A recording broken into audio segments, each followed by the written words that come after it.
we talk about the wild plants and the wild edibles that lay upon our earth and grow up in our gardens and our driveways and things like that. But here's something special. In the beginning of spring, we have our trees. We can't overlook them because they're talking to us. Do you see these fresh shoots coming off the pine? Yeah.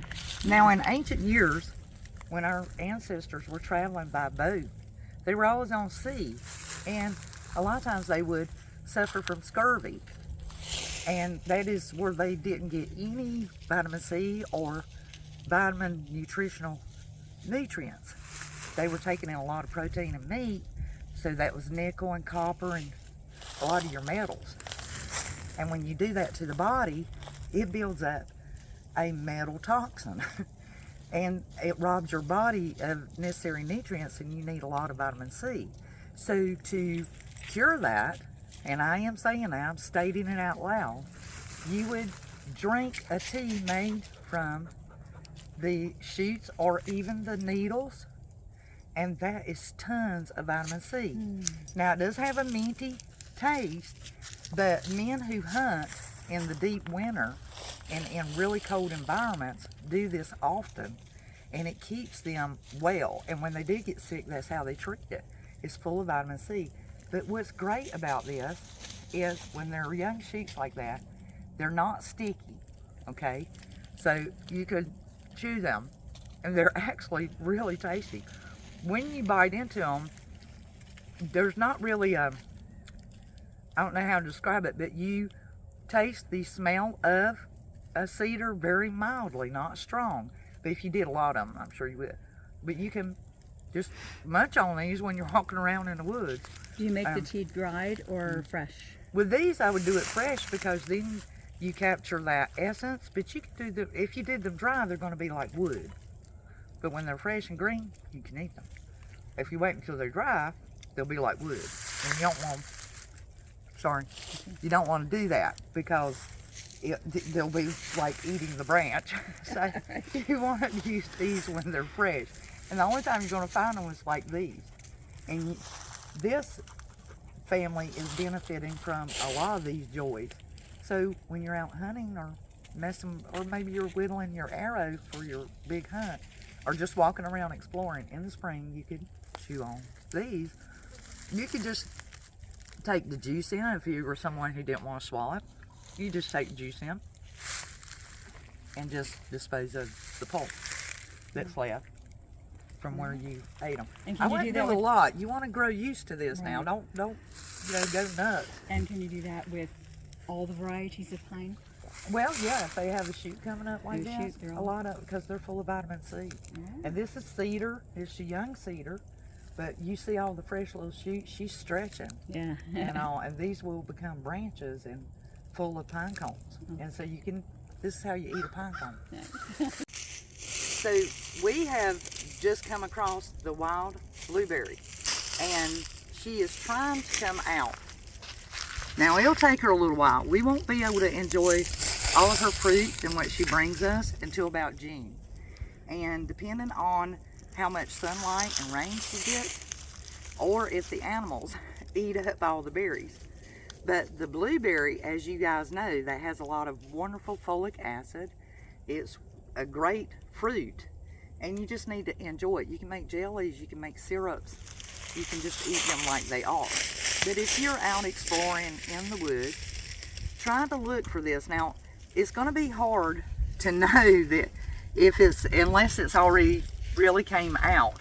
But if you will look on the wild blueberries, the tree or bush, because they grow on a bush, and they're not a tree, they're a bush, and the shrubs are really narrow branches, and they'll get like these little thorns. See the little thorns on them, nodules? Sometimes that can help you, but you can't always be positive. You can just look and notice that if you look really close at the branch, it looks burgundy, has a burgundy red color to it, and then the little leaves are coming out in bunches. So she will yield several berries, but They will come in very slow. It's not like the cultivated that we do and we're accustomed to. These will have minimal berries. But in a survival situation, or if you're just exploring in your backyard, if you'll look for these, it could produce some beautiful, yummy berries for you. And blueberries we need. Once again, we're dealing with our necessary trace nutrients and our what we consider our main vitamins, our A, our B's, our C's, things like that. And this is really good for our kidneys. So blueberries, there's so many benefits to blueberries, but just think of it as brain food. Anything that has a vitamin A to it, or anything that contains iron and potassium and magnesium, is going to feed the muscles and the brain. So we want to stay sharp in our mind. We don't want to get dementia. Blueberries is a way to guard against that. Believe it or not, that's one of your best fruits to eat year-round. And you can also eat the leaves as well as use them for tea. You could use the blueberry, on these, the wild blueberries, you could use the leaves. They're really tiny, but you could use them. And they're not that many, so you wouldn't, it would be more survival than anything. Thing. Yeah, you probably wouldn't want to do, it probably wouldn't per se appeal to your appetite. Right. But in a survival situation, absolutely. You use the forest is there for you. Yeah. On wild blueberries, a lot of people will get the notion, should I move it? Should I get it up and take it somewhere else and replant it? A lot of times, because the wild blueberries have the mind of their own and they take where they are, you have to remember they're occurring because birds' droppings with seeds from the cultivated kind have spread it about, and that's how she grew here. So she's already chosen what best works for her. If you'll notice, she reaches out to the actual pathway that we're walking on. And you'll notice she's not grown any further past. She's gone that way. Yeah. See, if you notice, she's gone all the way out the forest there. In fact, right, oh wow, yeah, all the way over here. And so what she'll do is she'll send all of her tubular roots out through that way, because she's here for you. And the great thing about when you think about the nature's garden, she's appealing to you. She is here going, I am here to take me. See how nice her branches are right here at the lane, right in the trail, and give you a few little desserts on your path. And then she's pushing all of her youngins out there to grow. So that patch is getting bigger and bigger. But she won't ever get in this pathway. There's none of her roots, nothing to show that she's even come this way. She really truly is appealing to your inner being and going, I'm here for you.